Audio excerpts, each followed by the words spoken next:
एक महिला दो मजदूरों से बात करती है। बातचीत के दौरान वो कहती है, भैया मेरा थोड़ा सा काम है, क्या आप कर दोगे? दोनों मजदूरों ने पूछा, मैडम क्या काम होना है? तभी महिला ने कहा, 2.5 मीटर ऊंचा और लगभग 5 फीट चौड़ा एक चेम्बर बना हुआ है, और जो जो क्यारी की तरह दिखता है, उस क्यारी पर एक स्लैब रखना है और थोड़ा सा प्लास्टर भी करना है। मजदूरों से पूछा गया, इतने काम का कितना पैसा लगेगा? मजदूरों ने बताया, देखिए दोपहर का समय हो चुका है और अभी तक हम लोगों को कोई काम नहीं मिला है। जो पैसा होगा आप जो समझ में आएगा आपको दे दीजिएगा। अगर ज़्यादा समय लगेगा, ज़्यादा मेहनत लगेगा तो मैं आप सभी को बता दूंगा। दोनों मजदूर महिला के पीछे पीछे चल पड़े और वहां पर पहुंच गए जहां पर काम होना था। जितना महिला ने बताया था केवल उतना ही काम था, उससे ज्यादा कुछ काम नहीं था। महिला ने उन्हें पूरी काम समझाया और मजदूरों ने सीमेंट का घोल तैयार किया और उसके बगल में ही मार्बल का एक स्लैब रखा हुआ था जिसे चेम्बर के ऊपर रखना था। स्लैब रखने के बाद उस पर थोड़ा सा प्लास्टर भी करना था। लेकिन जैसे ही मजदूरों ने चेम्बर को बंद करने की तैयारी करने लगे, उनकी नजर उसके अंदर रखे कुछ सामान पर पड़ी, जिसमें कुछ कपड़े थे, गद्दे थे और तकिया भी रखा हुआ था। मजदूरों ने कहा, मैडम ये सामान अंदर क्यों रखे हुए हैं? वैसे भी ये चेम्बर में दब जाएंगे। कपड़े भी साफ सुथरे लग रहे हैं। अगर आपके किसी काम का नहीं है तो हमें दे दीजिए। महिला ने तुरंत कहा, नहीं नहीं, ये मैं नहीं दे सकती। तभी एक मजदूर ने कपड़े को थोड़ा सा हटाकर अंदर देखा। अंदर इंसान का पैर दिखाई दे दिया। पैर देखते ही दोनों मजदूर घबरा गए। उन्होंने महिला से पूछा, मैडम इसमें तो इंसान का पैर दिखाई दे रहा है, आखिर क्या बात है? महिला ने जवाब दिया, ये मेरे पति हैं, मेरे पति की मौत हो चुकी है और मैं उनकी समाधि बनवा रही हूँ, इसलिए आप अपना काम शुरू कर दीजिए। महिला ने बताया कि उसके पति की इच्छा थी कि उन्हें उससे दूर न भेजा जाए, बल्कि अपने करीब रखा जाए। इसी वजह से उसने यहाँ चेम्बर बनवाया था। महिला जो थी वो मजदूरों से अपना काम जारी रखने के लिए कहती रही, लेकिन मजदूरों की नजर फिर से चेम्बर के अंदर गई। उन्हें लगा कि अंदर कुछ हलचल हो रही है। ऐसा प्रतीत हो रहा था कि अंदर मौजूद व्यक्ति सांस लेने की कोशिश कर रहा है। तभी मजदूरों ने घबराकर कहा, मैडम अभी तो आप कह रही थी आपके पति मर चुके हैं, लेकिन ऐसा लग रहा है कि अभी ये सांस ले रहे हैं। यह सुनते दोनों मजदूर और घबरा गए। मौका मिलते ही दोनों मजदूर भाग निकले। महिला रोकने की कोशिश करने लगी, लेकिन वह सफल नहीं हुई। इसके बाद यह बात धीरे धीरे पूरी कॉलोनी में फैल गई। लोग सहम गए और सोचने पर मजबूर हो गए, आखिर इस चेम्बर के पीछे की क्या कहानी है? अंदर मौजूद व्यक्ति जिंदा था या मर चुका था? आखिर पूरी सच्चाई क्या थी? आज की कहानी के माध्यम से इसी घटना को हम लोग समझने की कोशिश करेंगे। नमस्कार साथियों, मैं आपदा मित्र सिकंदर साहनी। आज जो मैं सच्ची घटना आपको सुनाने जा रहा हूँ वह महाराष्ट्र के पुणे जिले की बताई जा रही है। पुणे जिले के बारामती इलाके के जामदार रोड पर इंद्रप्रस्थ सोसाइटी स्थित है। इसी सोसाइटी की तीसरी मंजिल पर एक फ्लैट नंबर 9 था। 1 अगस्त 2026 की दोपहर करीब 2 बजे पुलिस को 112 नंबर पर एक फोन पहुंचता है। फोन करने वाले व्यक्ति थोड़ा घबरा रहे थे, हिचकिचा रहे थे। वह सही से पूरी बात पुलिस को बता नहीं पा रहे थे। कभी वह कहते हैं कि एक व्यक्ति मर चुका है, कभी कहते हैं वो अभी जिंदा है और कभी कहते हैं उसकी समाधि बन रही है। ये सब पुलिस को समझ में नहीं आता। जो 112 नंबर पर फोन रिसीव करने वाले पुलिसकर्मी थे, उसने समझाया कि आप घबराइए मत, जो भी जानकारी है आपके पास उसे आप थोड़ा धैर्यपूर्वक और सही सही बताइए। लेकिन मजदूर होते हैं, वो ज्यादा पढ़ा लिखा तो नहीं होते हैं। और जिस तरह से वह कभी जिंदा बताते हैं, कभी समाधि बताते हैं, कभी मरा हुआ बताते हैं। जो मजदूर होते हैं वह कहते हैं देखिए हमें तो ज़्यादा जानकारी नहीं है, लेकिन इस कॉलोनी में फ्लैट नंबर 9 में कुछ इसी प्रकार की घटना हुई है। आप उस पर जाकर देख लीजिए कि वहाँ पर क्या आखिर घटना कैसी है, क्या मामला है, आप जाकर देखिए। करीब 10 से 15 मिनट के अंदर ही पुलिस इंद्रप्रस्थ सोसाइटी पहुंच गई। फ्लैट नंबर 9 में घंटी बजाई, दरवाजा खुला तो वहां से एक महिला बाहर निकली। महिला ने पूछा क्या बात है, किससे मिलनी है। पुलिस ने बताया कि 112 पर सूचना मिली थी, हम पुलिस वाले हैं, हमें कुछ पूछताछ करनी है। यह सुनते ही महिला नाराज हो गई। उसने पुलिसकर्मियों से कहा आप लोग को शर्म नहीं आती, किसी के घर में भी ऐसे ही चले जाते हैं। अगर कोई 112 नंबर पर झूठी शिकायत दर्ज कर दे तो क्या आप उस पर विश्वास कर लेंगे। पुलिसकर्मियों ने महिला से बातचीत करने के लिए कोशिश कई बार किए, लेकिन महिला लगातार नाराज होती रही। उसने यहाँ तक कह दिया कि अगर पुलिस वहां से नहीं जाएगी तो वह उसे कोर्ट में घसीट ले जाएगी। पुलिसकर्मी वहां से वापस लौट गए और महिला ने दरवाजा बंद कर लिया। लेकिन सोसाइटी में मौजूद एक व्यक्ति लगातार इस पूरे घटनाक्रम पर नजर रखे हुआ था। उसने तुरंत बारामती पुलिस स्टेशन में संपर्क किया और बताया कि मामला गंभीर हो सकता है। उसने पुलिस अधिकारी से कहा सर इसे गंभीरता से लीजिए, मुझे लग रहा है कि कोई बड़ी घटना होने वाली है। आपके पास बहुत कम समय है, जल्दी से मौके पर पहुंचिए। पुलिस ने इस सूचना को गंभीरता से लिया। एक पुलिस टीम जिसने महिला पुलिसकर्मी भी शामिल थी तुरंत फ्लैट नंबर 9 पर पहुंची। दरवाजा खुला। इस बार भी महिला पुलिसकर्मियों का विरोध करने लगी। पुलिस अधिकारियों ने साफ कह दिया कि घबराइए मत, मुझे घर की तलाशी लेनी है। महिला लगातार विरोध करती रही, लेकिन पुलिस अधिकारियों ने कहा कि यदि महिला सहयोग नहीं करेगी तो पुलिसकर्मी की मौजूदगी में घर की जांच कराई जाएगी। इसी बीच यह खबर पूरी सोसाइटी में फैल गई। कुछ देर बाद महिला का देवर भी मौके पर पहुंच गया। उसने पुलिस अधिकारियों से पूछा साहब क्या बात है, मेरे भाभी को क्यों परेशान किया जा रहा है। पुलिस अधिकारियों ने बताया कि उन्हें सूचना मिली थी कि घर के अंदर किसी व्यक्ति के साथ गंभीर घटना हुई है या फिर होने वाली है।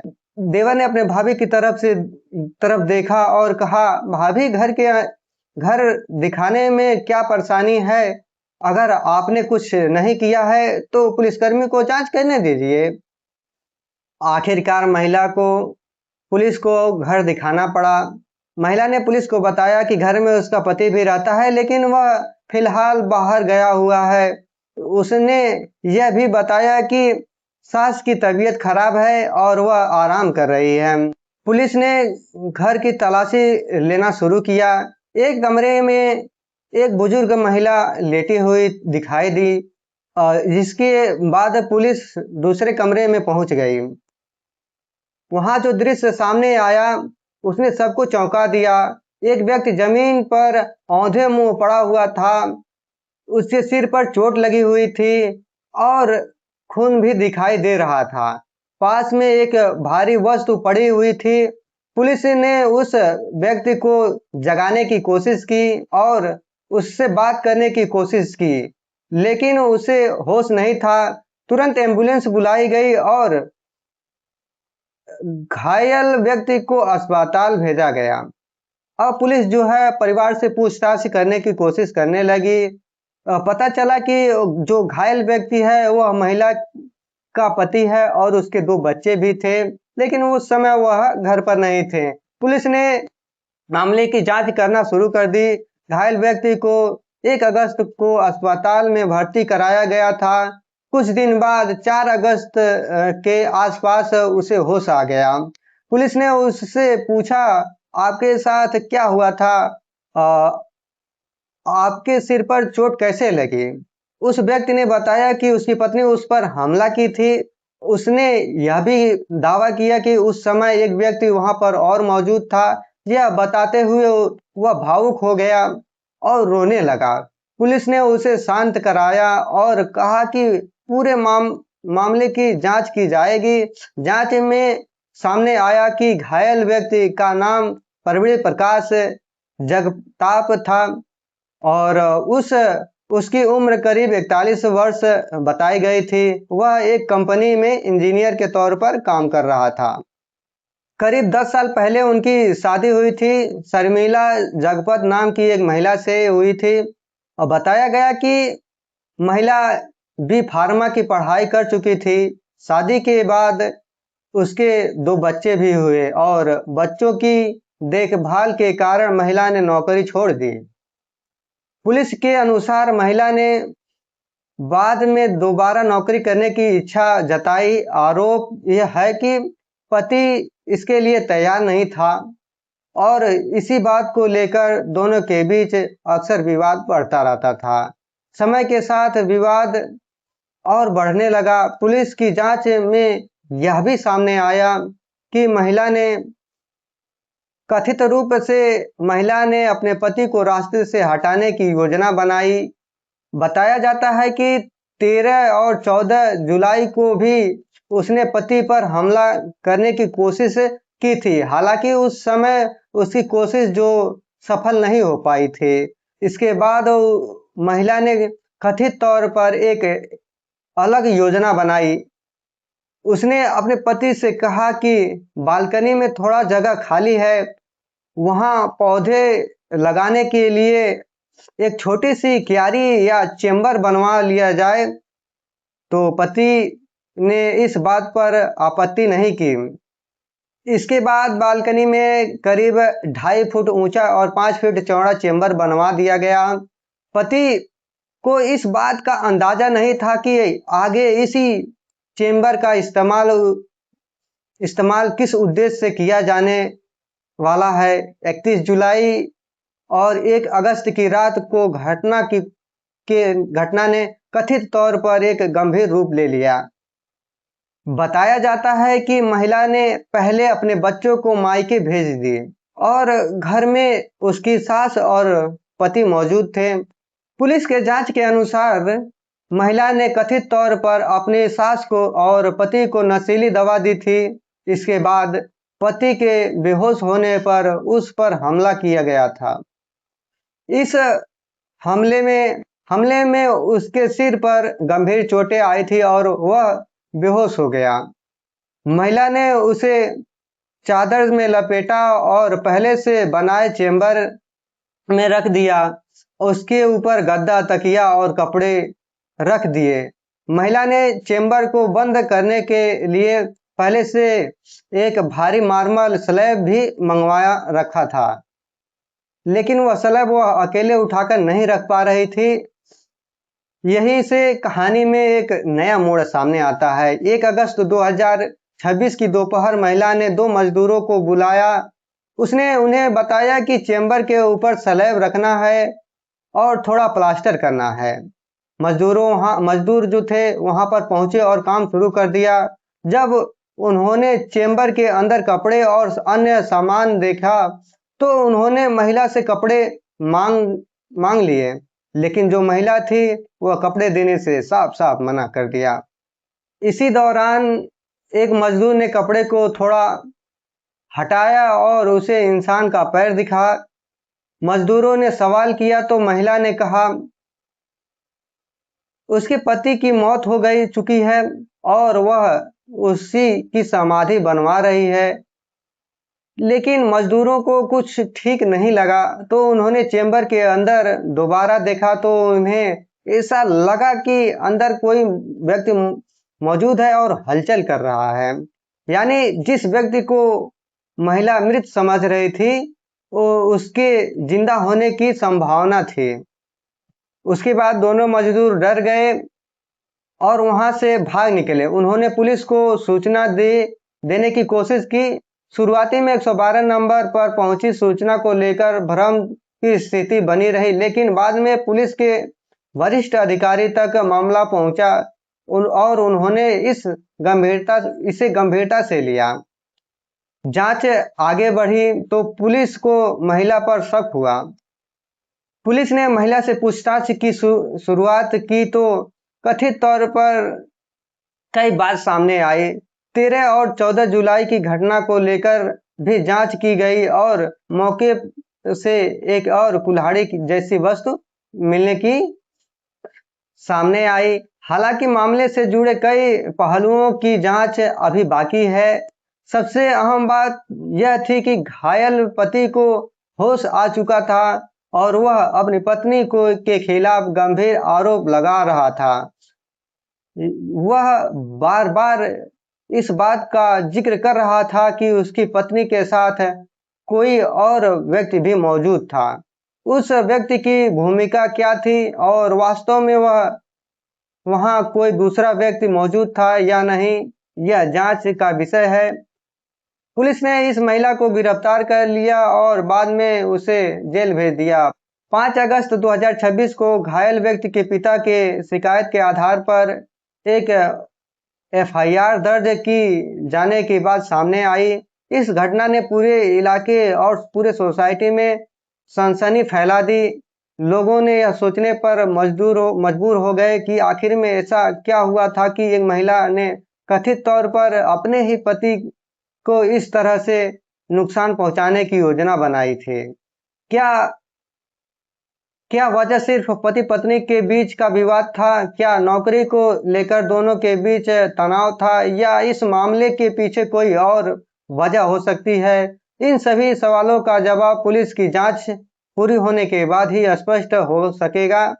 सबसे पहले महत्वपूर्ण बात यह है कि जिस व्यक्ति को मृत समझकर चेंबर में बंद किया जा रहा था वह समय रहते बच गया।